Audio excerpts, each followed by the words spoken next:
I have that Asian side and majority of the American side. Martin's really, really good at trying to only speak Dutch to the little ones. In Belgium, they have Sinterklaas, not Santa Claus, which they celebrate on December 6th. And I keep telling Mika that too. I'm like, at least learn the food so you know how to order food.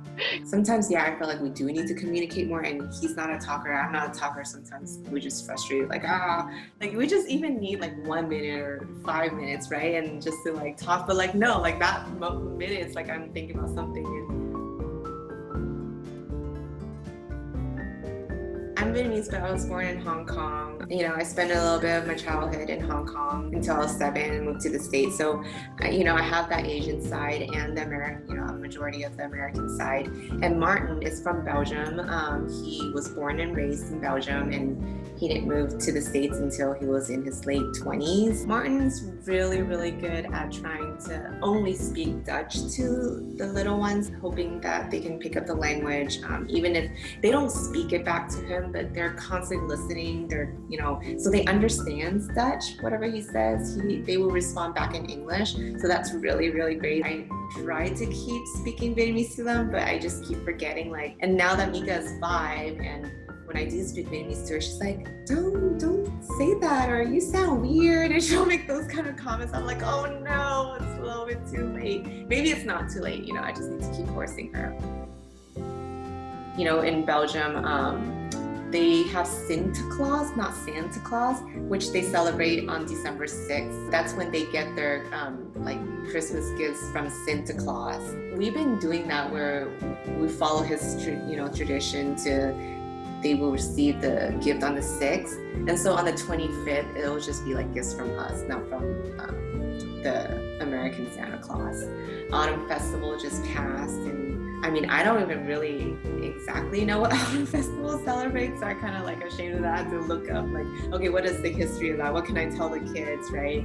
And moon cakes, and okay, we'll eat moon cakes. I bought moon cakes, and yeah, I feel like because I was born and raised in Korea, and I'm from Korea. I always treat that as a kind of granted for free, when you say Autumn Festival, you said, oh, what is that? What's the history of it? And then you do some research, right?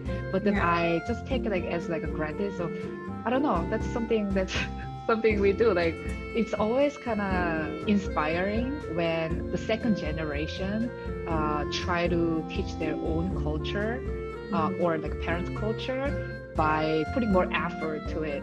I saw you have these beautiful Korean traditional gowns for the kids, and so that's something that we do for the first birthday for baby, and then for that occasion, my in-laws, they sent us the traditional clothes that worked out. And I remember when I was younger, I just I don't know, not ashamed of my own culture, but I just was ooh, I don't want that, right? And so I never but now I feel I need to be proud. And so when my mom do go to Vietnam, I say, hey, can you buy those traditional, áo dài, or so that when it's, the Lunar New Year, that they can wear it. And yeah, so now I'm trying to really, embrace it and be proud of it, and and introduce the kids to them so they know what it is, and it's part of them, right? they're...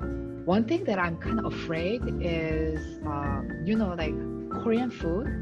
From Korean food, when you see it, it looks kind of dirty.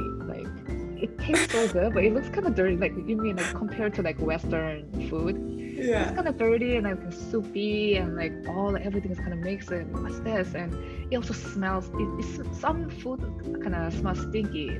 Kids don't like it. And then when I watched Ugly Delicious on Netflix from David Chang, he even said that he didn't want his friends smell the Korean food, or he said something like that. Yeah, it didn't bother me at all. I think the only food that really smelled was the fish sauce, right? If you cook it in that strong fish sauce, I just think it tastes really good, and I liked it, and I didn't have any problem. Even when I lived in Belgium for a little bit with Martin and his dad, I even bought a bottle of fish sauce just to make, because I was making spring rolls and whatnot. And then I guess one day his dad was cooking, and he was trying to be nice and try to add that flavor. But if you don't use it correctly, because I think he like used it to fry, and so that smell like even like exploded the whole house, and everybody was just like, what is that smell? So luckily it wasn't me that caused that, it was him. So it sounds like you guys travel to Belgium like once a while. Yeah, How we often travel do you? at least a year. And Mika loves there. Like she actually responds back in Dutch. Like that's how effective, you know, being able to hear it like 24/7. That's amazing. Like, so Martin is the only person who speaks Dutch to her, right? Yeah. Does Mika also kind of picks up like some of the Vietnamese languages? No, I mean, even my mom lives here, and for some reason she doesn't speak Vietnamese because she thinks like, oh, I speak Vietnamese, they don't understand me, so I'm not gonna speak Vietnamese. I'm like, no, keep speaking. Yeah. And I keep telling Mika that too. I'm like, at least learn the food names so you know how to order food. And what about Rena? Does she speak Korean back to you? Yeah. She speaks Korean pretty well, but then Wow. I noticed that like during the holidays like this, which she stays home more, she speaks more Okay. Korean. But then Yeah. when she go back to school, she speaks more English. Okay. But then I always try to like when she uses English words, I try to respond her Korean. with Korean. Yeah, so she can Okay. relate with the word. Yeah. Also, I show her some Korean cartoons. I think that really helps. So. Yeah. Martin's really good with them. Like he plays really well with them and take care of them. So like when he plays with them, then you know I'll do the cooking, and then when we're done with dinner, then we'll switch. Well, I'll hang out with the kids and he'll do the dishes. I mean, we didn't like talk to each other to set up that way, but I think it just naturally, you know, happened. Sometimes, yeah, I feel like we do need to communicate more, and he's not a talker, I'm not a talker. Sometimes we're just frustrated, like, right now with the remote school with Mika, we just have to plan ahead because I sometimes need to go into the office. So basically, yeah, we just need to, I mean, we keep telling each other, like, we need to talk to each other more, we need to communicate more.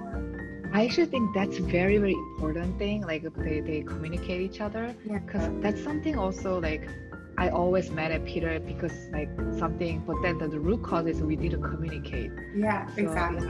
Yeah. But it's really hard to make that time because like during the day you have to work and totally. evening time, take care of kids. After putting their sleep, we have to do other things. Like or really going back to work.